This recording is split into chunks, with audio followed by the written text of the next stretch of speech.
I am going to explain how to turn the lights for evening services and how to work them during those services. So I will begin by, if you'll look at, there are lights labeled Sanctuary, and they are the big cans up there. There are 6 of them. Okay. And then the lights labeled blue are the white chandelier. Yes, we just changed the color. That just changed from blue. And then there are 6 tracks. And they are 2 of them on the walls, one above the organ desk, and not to create vertigo, one in exactly the same place on the opposite side. And then 2 tracks just under the clear story windows. They are called tracks 1 through 6. They do the downlighting for the central part of the sanctuary. Now we're looking at the many chandeliers. Those are partially fluorescent, but they also have an incandescent downlight in each one, which is helpful to use for nighttime services. And every set of those, every set of 3, has 2 switches, one of which is for the chandelier and one of which is for the downlights in the chandelier. They have separate on switches and separate rheostats. Every on switch in the sanctuary, in the whole chancel and sanctuary, has a separate rheostat, and so or dimmer. And so sometimes you want to be using just the downlights. I'm not sure of any situation in which you would ever use just the chandelier part.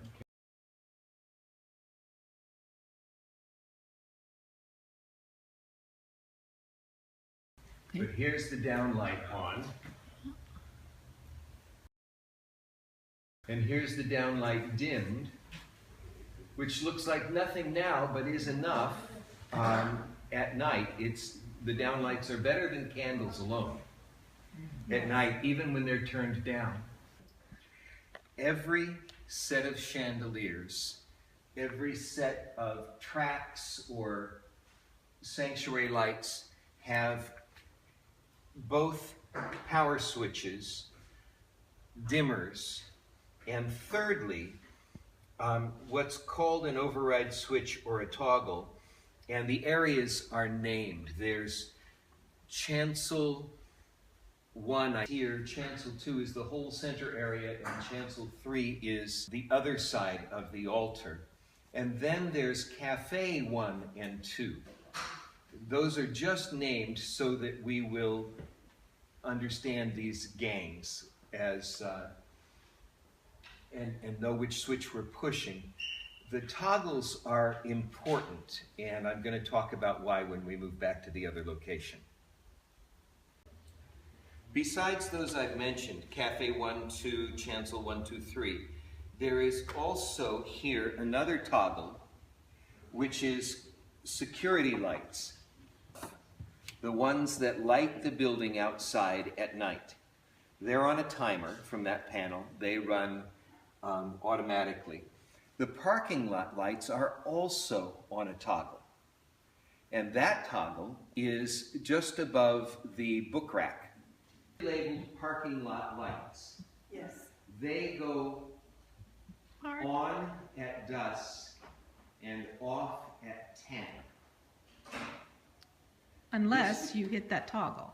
By the way, they don't come on suddenly. It takes them a moment. They have to warm up. They have to warm up. So don't be surprised, and don't keep switching it off and on trying to get them to be bright. Just touch it and wait.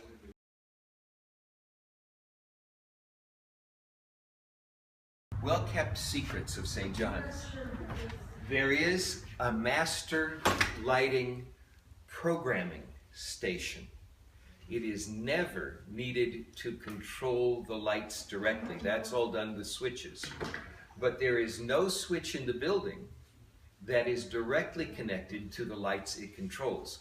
They all go through this panel, and the truth is, you could set the light switches in the bathrooms to control the nursery, and the light switches in the nursery to control the kitchen. That panel is kept behind this bulletin board. And as you can see, there is nothing user-friendly here. It is designed to have a laptop plugged directly in with specialized software to control it. The name of the installer, who also can redo it, is right here, the electrical company that built the place. And my understanding is that if you learn how to work that software, it can be installed on any computer and this panel accessed online. And that seems to me to be the best way to do it, rather than bringing a laptop over here and plugging it in and then doing the same thing. When it was installed, that was the only way to do it, was to bring a cable to a laptop. And it had to be a PC. There was no Yeah, I believe it is. software. I believe it is PC software. Yeah.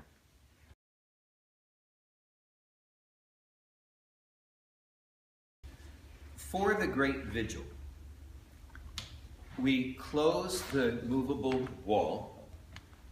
We turn on all the overhead lights all the way on, and then toggle them off so that we can control them all from the central panel below the ombre. We turn off all hall lights, all room lights, all outside lights on the building, and at the last minute in the parking lot too. Then we start with the bonfire. And if possible, we use candles only in church until we turn on the lights with the toggles at the great noise. The bonfire needs to be lit probably 45 minutes to an hour. It depends on the wood you use. Yeah. Okay. Yes, both lectern and organ work with book lights at the Great Vigil. So the importance here of the central panel is that you can centrally control things for something like the Great Vigil. So tonight, we will have all these lights turned on, and every other light in the building, all the hallway lights, all the room lights, all the kitchen lights turned off. But these turn full on at every switch and then toggled off. 1, 2, 3, 4, 5. Not 6. You'd be turning the security lights back on. We don't want that. I'll have them off as well around the bonfire tonight.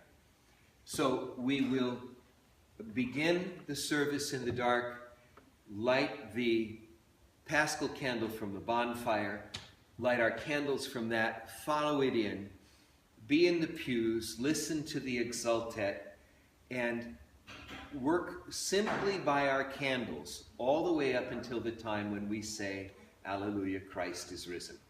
And at that time, someone will toggle these while we are ringing our bells and making the great noise. Okay, last little bits. Christmas Eve. You want to have the overhead lights all set at about 60% to begin. Use your own discretion, but set them low so that you get the feeling of an evening service, not the full glare. And then they are turned to absolute minimum when we kneel to sing Silent Night. Turn the rheostats all the way down at that point. And then back to 60% immediately after. And any evening service, I've learned over the years, people have said to me over the years, this doesn't feel like an evening service, it feels like the mall. You know? So I've learned to turn the lights down a little bit for that.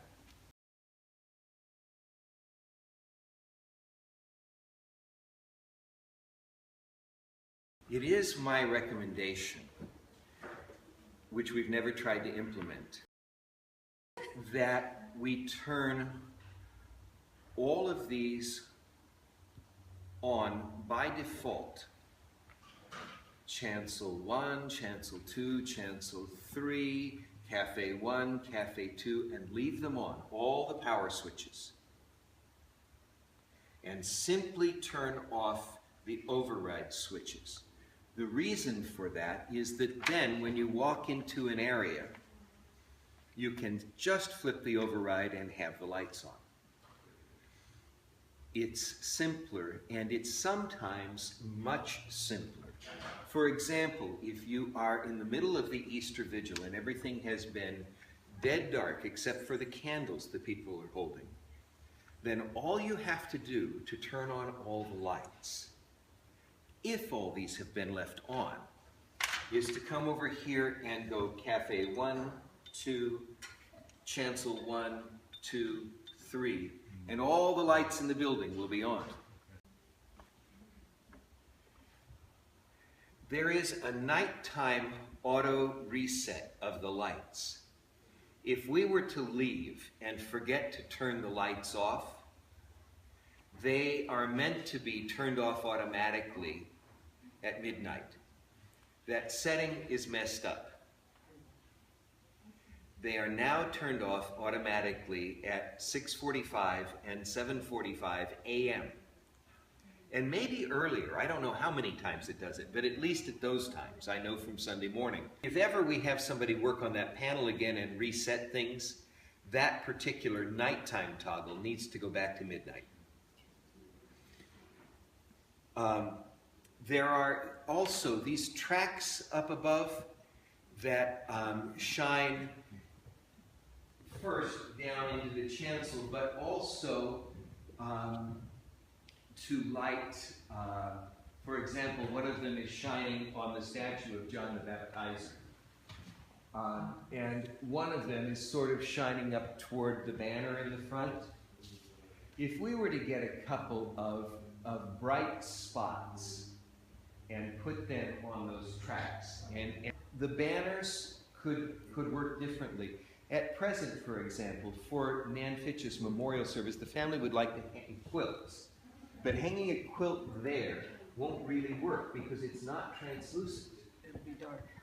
And it would just be a black blot against the light. If, however, we had lights pointing there, it would be much nicer.